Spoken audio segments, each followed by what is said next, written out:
میں نماز غلط پڑھ رہا ہوں؟ نماز آپ کی اگر حدیث کے مطابق نہیں ہوگی، سنت کے مطابق نہیں ہوگی، پھٹکار دی جائے گی، چہرے پر مار دی جائے گی. اور یہ میں نہیں کہہ رہا ہوں، حدیث کہہ رہی ہے. حضرت حذیفہ رضی اللہ تعالیٰ عنہ ایک صحابی کو دیکھتے ہیں، ایک آدمی کو دیکھتے ہیں، لا یتم الرکوع والسجود، وہ رکوع اور سجدہ قاعدے سے نہیں کرتا ہے. تو حضرت حذیفہ جو اللہ کے رسول کے بڑے مشہور صحابی ہیں، وہ کہتے ہیں ما صلیت، تمہاری نماز نہیں ہوئی. اگر اس حدیث کی روشنی میں یہ کہا جائے، اس حدیث کی روشنی میں اگر یہ کہا جائے کہ جو لوگ اللہ کے نبی صلی اللہ علیہ وسلم کے طریقے پر نماز نہیں پڑھتے، ان کی نماز نہیں ہوتی، تو غلط نہیں ہوگا.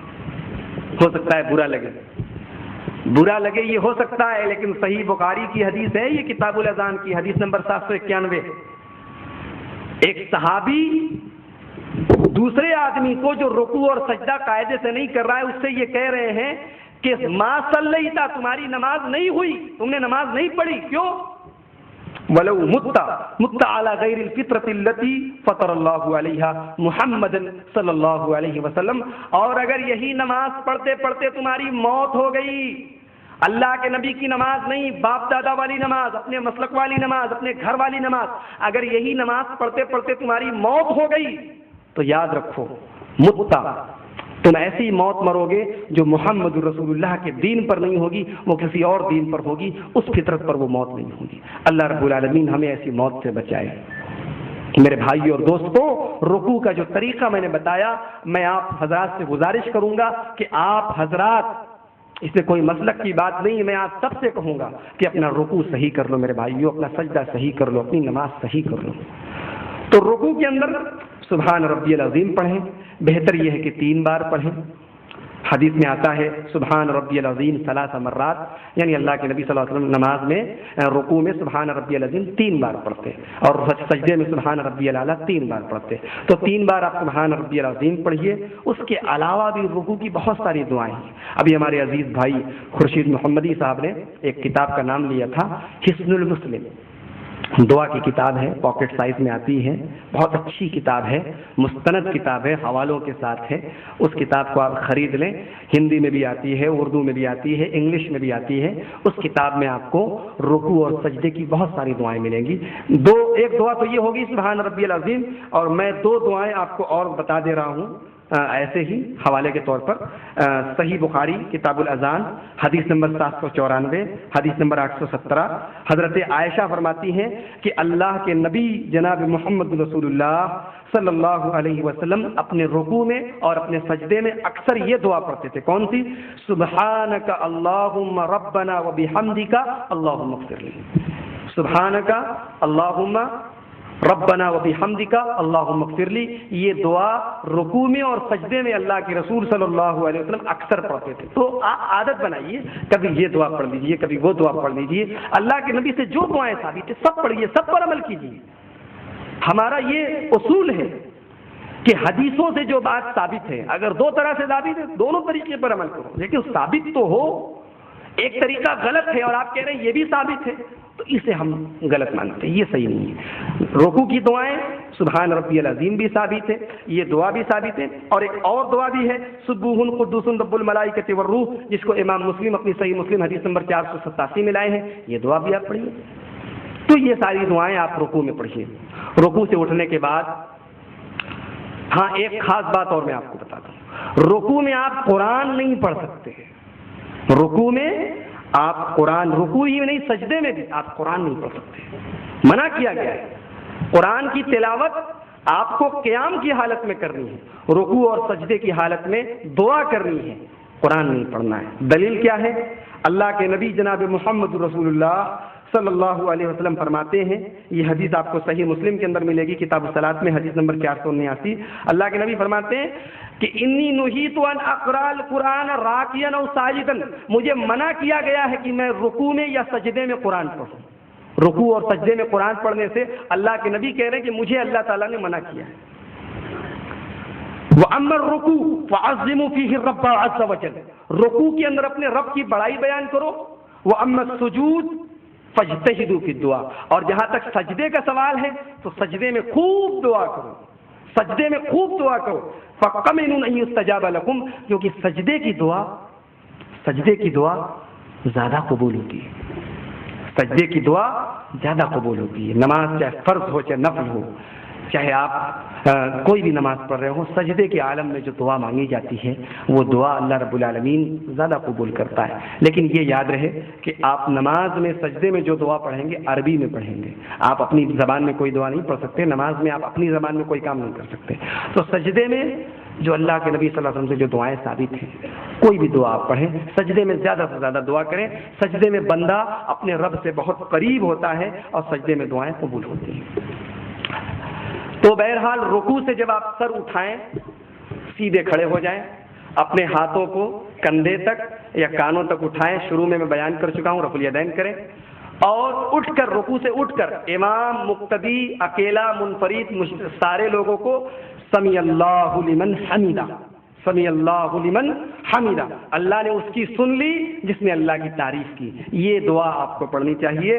اور حضرت ابو ہریرہ رضی اللہ تعالیٰ عنہ کہتے ہیں کہ اللہ کے نبی صلی اللہ علیہ وسلم جب سمیع اللہ لمن حمیدہ کہتے تھے تو اللہم ربنا ولک الحمد بھی کہتے تھے. سمیع اللہ لمن حمیدہ کے بعد اللہم ربنا ولک الحمد کہنا یہ بھی حدیث سے ثابت ہے, اور حدیث بھی کوئی معمولی حدیث نہیں ہے. صحیح بخاری کتاب الاذان حدیث نمبر 795. تو پتہ لگا کہ ربنا ولک الحمد بھی آپ پڑھ سکتے ہیں. اچھا, آپ لوگوں میں سے بہت سے لوگ ایسے ہوں گے کہ نماز میں دیکھتے ہوں گے آپ لوگ کہ بہت سے لوگ جب امام رکوع سے سر اٹھاتا ہے تو زور سے کہتے ہیں ربنا ولک الحمد. آپ لوگوں نے سنا ہوگا کہیں کہیں. تو بہت سے لوگوں کے لیے یہ نئی چیز ہوتی ہے کہ یار یہ کہاں سے آ گیا. ہمیشہ تو ہم لوگوں نے دیکھا کہ لوگ دل میں پڑھتے ہیں, یہ زور سے آواز کے ساتھ پڑھنے کا ثبوت کہاں سے آ گیا. لیکن میں ایسے بھائیوں سے کہوں گا کہ آپ کا مطالعہ کمزور ہے. آپ حدیث پڑھیے, حدیث میں یہ عمل ثابت ہے, اور حدیث ہم آپ کو پڑھ کے سنا دے رہے ہیں. وعن رفاعة بن رافع رضی اللہ عنہ قال كنا يوما نصلي وراء النبي صلی اللہ علیہ وسلم فلما رفع رأسه من الركوع قال سمع الله لمن حمده قال رجل وراءه ربنا ولك الحمد حمدا كثيرا طيبا مباركا فيه فلما انصرف قال من المتكلم قال أنا قال رأيت بضعة وثلاثين ملكا یبتدرونها ایہم یکتبها اول. رواہ البخاری فی کتاب الاذان. یہ صحیح بخاری کتاب الاذان کی حدیث ہے, حدیث نمبر 799 ہے کہ اللہ کے نبی صلی اللہ علیہ وسلم ایک دن نماز پڑھا رہے تھے. جب آپ رکوع سے اٹھے اور آپ نے کہا سمیع اللہ لمن حمیدہ, تو پیچھے ایک صحابی نے کہا زور سے ربنا ولک الحمد حمدا کثیرا طیبا مبارکا فیہ. ایک صحابی نے پیچھے زور سے کہا. تو جب اللہ کے نبی سلام پھیر چکے تو آپ نے فرمایا من المتکلم, کس نے کہا یہ بات, کس نے کہا یہ بات. تو وہ صحابی بیچارے وہ آگے آئے, انہوں نے کہا کہ انا, اے اللہ کے رسول میں نے یہ بات کہی. وہ ڈر گئے کہ کہیں ایسا تو نہیں کہ میں نے کچھ غلط کہہ دیا. تو اللہ کے نبی صلی اللہ علیہ وسلم نے فرمایا کہ ڈرنے کی ضرورت نہیں ہے, میں نے 30 سے زیادہ فرشتوں کو دیکھا, 30 سے زیادہ فرشتوں کو دیکھا, وہ سب آپس میں جھگڑ رہے تھے کہ اس کا ثواب پہلے کون لکھے گا. یہ اتنی بڑی نیکی کا کام ہے, ثواب کا کام ہے کہ فرشتے آپس میں لڑ رہے تھے, جھگڑ رہے تھے, جلدی بازی کر رہے تھے کہ اس کا ثواب پہلے میں لکھوں گا. وہ کہہ رہے نہیں پہلے میں لکھوں گا. تو ربنا ولک الحمد حمدا کثیرا طیبا مبارکا فیہ یہ رکوع سے اٹھنے کے بعد پڑھنا چاہیے. زور سے بھی پڑھ سکتے ہیں, سری بھی پڑھ سکتے ہیں, یہ اللہ کے نبی صلی اللہ علیہ وسلم سے ثابت ہے.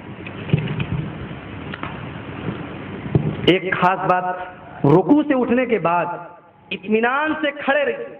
بہت سے لوگ جو راجدھانی ایکسپریس کی طرح نماز پڑھتے ہیں, ادھر رکوع سے اٹھے ادھر سجدے میں گئے, معلوم ہو رہا ہے کہ بس کوئی ڈنڈا لے کے کھڑا ہے کہ تم رکوع سے کھڑے ہو گئے, اب سجدے میں جلدی سے چلے جاؤ نا, ابھی ماریں گے.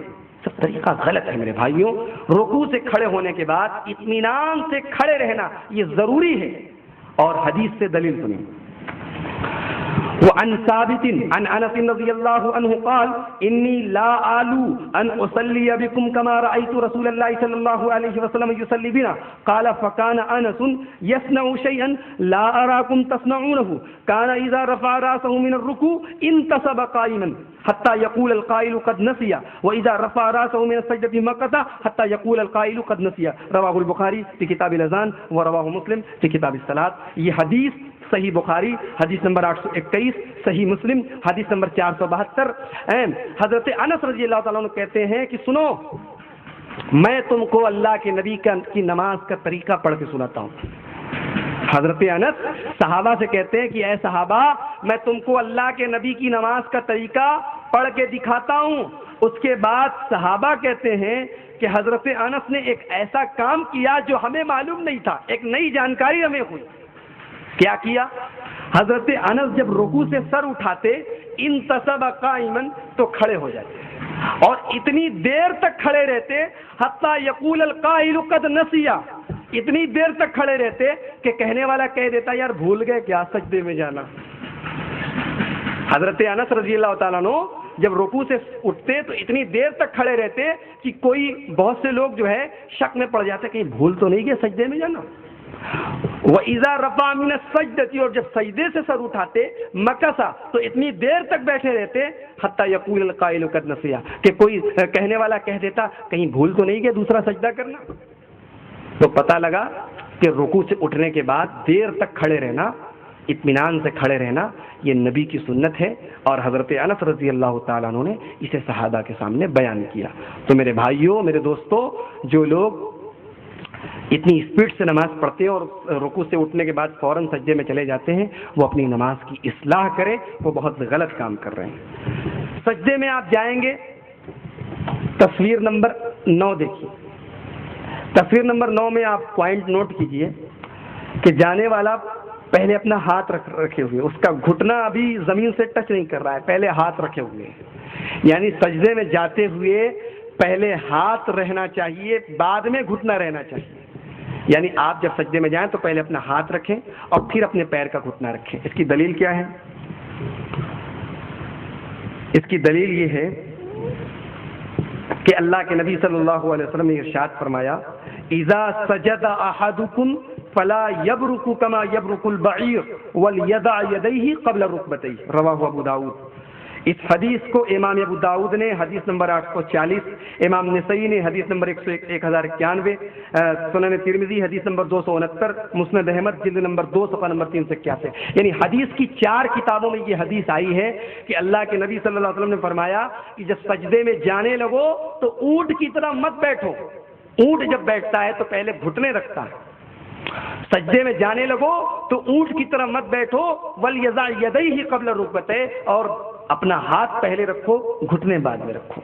تو یہ جو آپ پکچر نمبر 9 دیکھ رہے ہیں، یہی طریقہ سجدے میں جاتے ہوئے یہی زیادہ صحیح ہے۔ اب اس کے بعد آپ سجدے میں ہیں، سجدے میں تصویر نمبر 10 اور 11 دیکھیں۔ تصویر نمبر 10 میں آپ دیکھیں کہ سجدہ کرنے والے کی ناک، ماتھا، دونوں ہاتھ، دونوں گھٹنے اور پیر کی دونوں ہتھیلیاں، یعنی کل 7 بدن کے 7 پارٹ ایسے ہیں جو زمین سے ٹچ کر رہے ہیں، اور اس کی کہنیاں جو ہیں وہ زمین پہ بچھی نہیں ہیں بلکہ اٹھی ہوئی ہیں۔ یہ سجدے کا صحیح طریقہ ہے۔ اور تصویر نمبر 11 میں آپ یہ دیکھ سکتے ہیں کہ پیر جو ہیں، پیروں کی ہتھیلیاں آپس میں جڑی ہوئی ہیں، لگی ہوئی ہیں، یعنی سجدے میں پیر کی دونوں ہتھیلیوں کو ملانا یہ بھی سنت سے ثابت ہے۔ اب یہ ساری چیزیں آپ حدیث کی روشنی میں دیکھیں۔ سب سے پہلے تو سجدے میں بتا چکا ہوں کہ آپ پہلے ہاتھ رکھیں اور آپ اپنی انگلیوں کو قبلہ کی طرف رکھیں۔ بہت سے لوگ ایسے سجدہ کرتے ہیں، ایسے ہاتھوں کی ہتھیلیاں دائیں بھاگ رہی ہیں، بائیں بھاگ رہی ہیں، کوئی شنار کی طرف بھاگ رہی ہے، کوئی بنارس کی طرف بھاگ رہی ہے، سیدھے بھاگنی چاہیے۔ یستقبل القبلہ، ہتھیلیاں آپ کی سیدھی ہونی چاہیے، سجدے میں قبلہ کی طرف ہونی چاہیے، اور پیروں کی انگلیاں بھی اگر آپ موڑ سکیں تو مڑی ہوں، نہ بھی مڑی ہوں تو وہ بھی بالکل قبلے کی طرف۔ اس کی دلیل کیا ہے؟ صحیح بخاری کتاب الاذان حدیث نمبر 828، حضرت ابو حمید ساعدی کہتے ہیں کہ اللہ کے نبی صلی اللہ علیہ وسلم نے فرمایا کہ جب حضرت ابو حمید ساعدی کہتے ہیں کہ اللہ کے نبی جب سجدہ کرتے وضع یدی تو اپنے ہاتھوں کو زمین پر رکھتے، غیر مفترش، ہاتھوں کو بچھاتے نہیں تھے۔ تصویر نمبر 12 دیکھیے۔ تصویر نمبر 12 میں نماز پڑھنے والے کے ہاتھوں کی کہنیاں زمین پر بچھی ہوئی ہیں، یہ طریقہ حدیث بتا رہی ہے غلط ہے۔ غیر مفترش، ہاتھوں کو بچھانا نہیں ہے، ولا قابض، اور بالکل سمیٹنا بھی نہیں ہے۔ بہت سے لوگ بغل سے سمیٹے رہتے، سمیٹنا بھی نہیں ہے۔